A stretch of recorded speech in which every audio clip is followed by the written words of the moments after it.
Hey everyone, and welcome.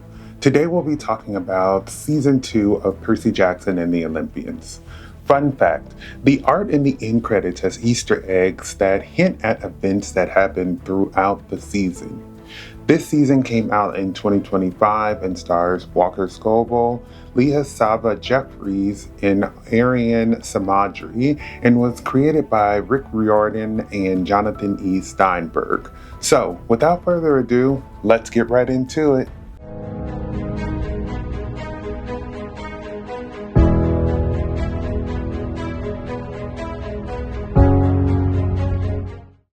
Season 2 sees Percy, Annabeth, and Percy's new brother Tyson going to rescue Grover from the Sea of Monsters, where Polyphemus is holding him. After Luke attacks and poisons Thalia's tree at Cronus' order, Clarice goes on a quest to get the Golden Fleece to hopefully heal the tree and reinforce the barrier to save Camp Half-Blood.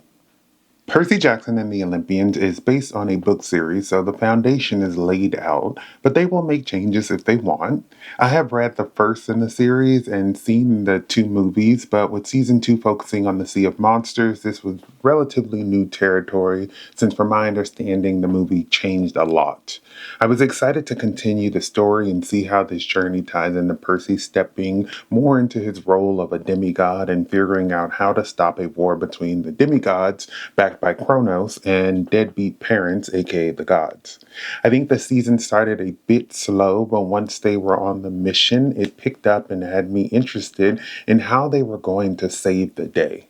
Everyone is on the hunt for the Golden Fleece this season, which is located in the Sea of Monsters, which made me surprised that the Golden Fleece wasn't the name of the second book. Honestly, I think I forgot that the Sea of Monsters is like everything in the Bermuda Triangle, including Polyphemus and Circe's home. It was interesting how Kronos wants the fleece so he gets to full power, and Clarice and Percy wanted to save Thalia's tree, but realized on the journey that it could also bring Thalia back. It was cool to show how well the healing properties of the fleece worked as we see it heal Annabeth and Percy. I love that the fleece was literally the wool coat from a sheep and not some fancy looking piece of fabric. With the amount of power the fleece has, it does make me question if there are more items like this that hold immense power. Percy Jackson is played by Walker Scobell, who does a good job playing this character who really cares for his friends and tries to protect them while saving the world.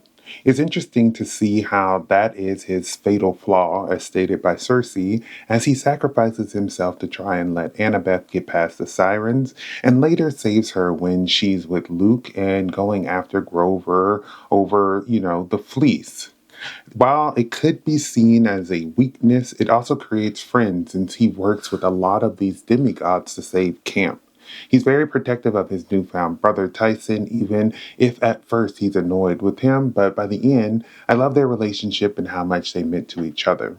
I do wish we got more of his abilities this season besides just GPS.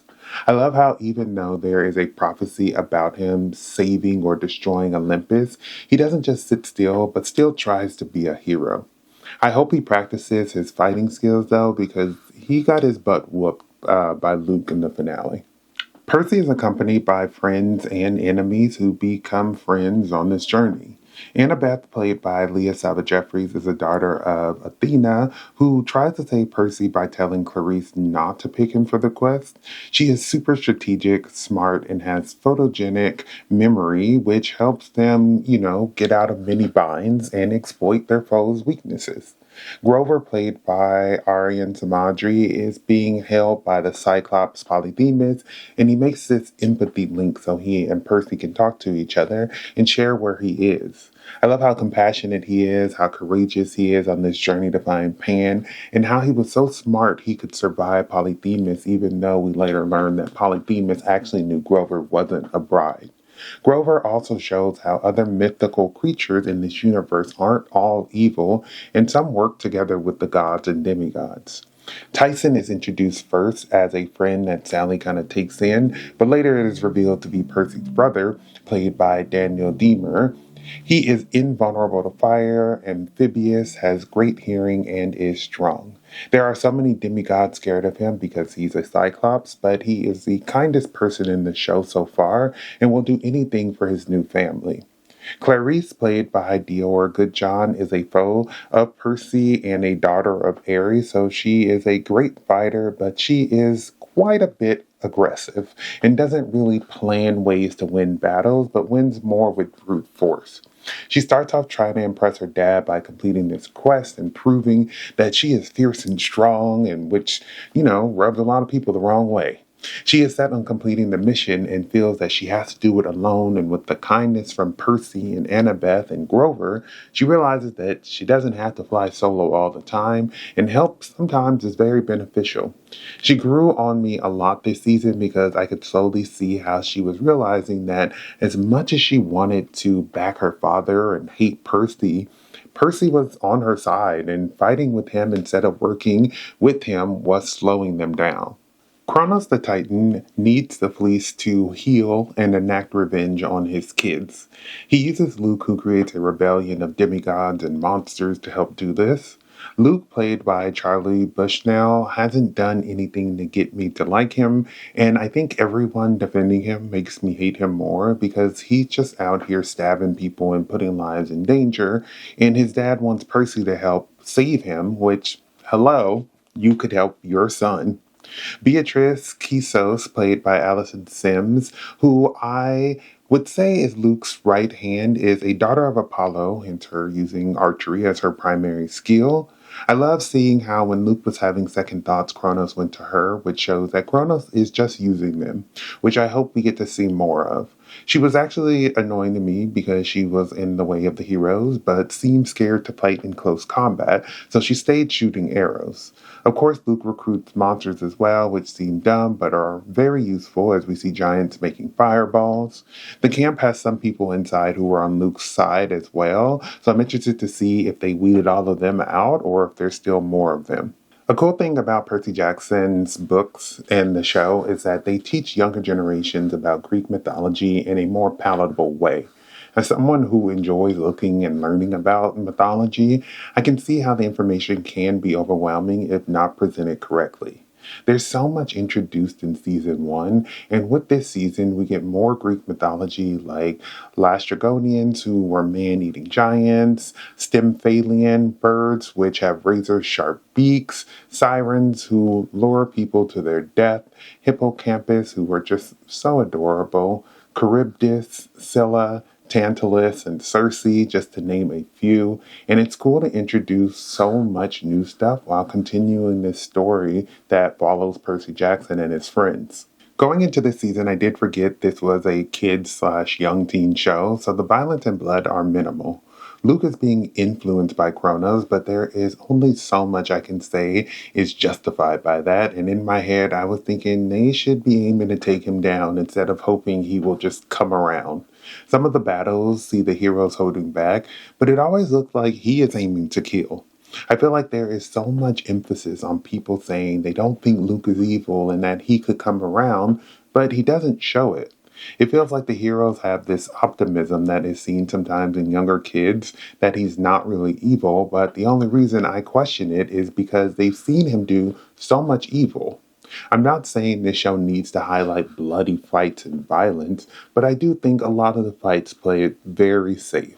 Thalia is the daughter of Zeus, played by Tamara Smart in many flashbacks. Her character's sacrifices is the heart of this story and plays a vital role in the reason that they even go on this mission.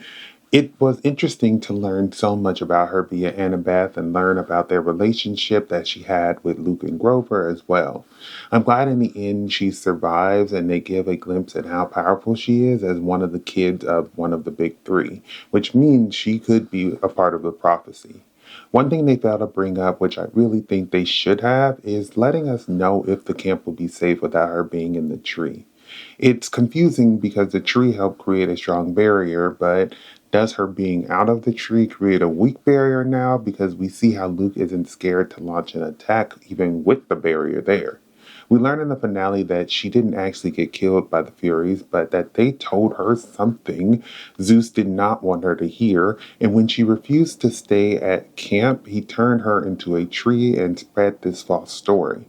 I really want to know what she said and how she and Percy interact now that they are only the two kids of, the big three gods, because upon their first meet, there is a lightning storm, and it seems to hint that they will be clashing.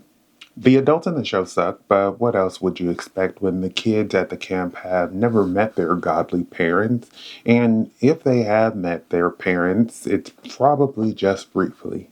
I will say the exception is Sally, who is the best adult on the show and always looks out for her son and his friends, and even took in Tyson. It's really not a surprise, though, that Luke hates the gods because his dad is absent. I'm pretty sure Percy has met Luke's dad more than Luke has. Percy is always entranced by his dad, but he also keeps popping up whenever he wants. Zeus turned his daughter into a tree because she didn't listen to him. Tantalus tried to kill Percy and only cared about himself, and he 100% deserved that fireball. Cersei is over here being a dang scam artist. I think the worst thing is that all of these gods see these kids possibly in trouble, considering they are always fighting for their lives, and they just do nothing but let them need help. And then all of a sudden, they're, expected to have their kids drop everything because they need help and their kids are available. But, when the kids need help, they're nowhere to be found. My favorite part of the show was episode 5 when we are in Cersei's spa. I love seeing Percy and Annabeth trying to find a way off Cersei's island and really seeing through all of her lies. When Cersei turns Percy into a guinea pig, I thought he would be like that for a while, but the episode showed the true smarts of Annabeth when she realizes that Percy is a guinea pig and saves him. Annabeth and Percy try to leave past the sirens, but Cersei, being bitter, steals the beeswax that they were going to use to put in their ears. One of my favorite parts in this episode ended up not even being real, but Annabeth thinks she can fool the sirens, which Cersei has stated was her flaw by thinking that she is smarter than everyone, but also looking for her mom's approval. The sirens lead her into a trap using a flashback, and she kills 2 of them, but the third is mad and almost kills her until her mom, Athena, played by Andra Day, saves the day with this epic entrance, and honey, I was shocked. Her mom talks about how she is impressed, and Annabeth is just so happy to meet her finally, but then it switches back to reality, which is that none of this was real, and she is seconds away from being snatched up by these sirens, and Percy comes in and saves her, showing his fatal flaw, which is his loyalty to his friends. It was a great episode that reinforces that Annabeth and Percy work well together, but their flaws are dangerous. Percy Jackson and the Olympians season 2 got off to a slow start, but it got better as the season went on.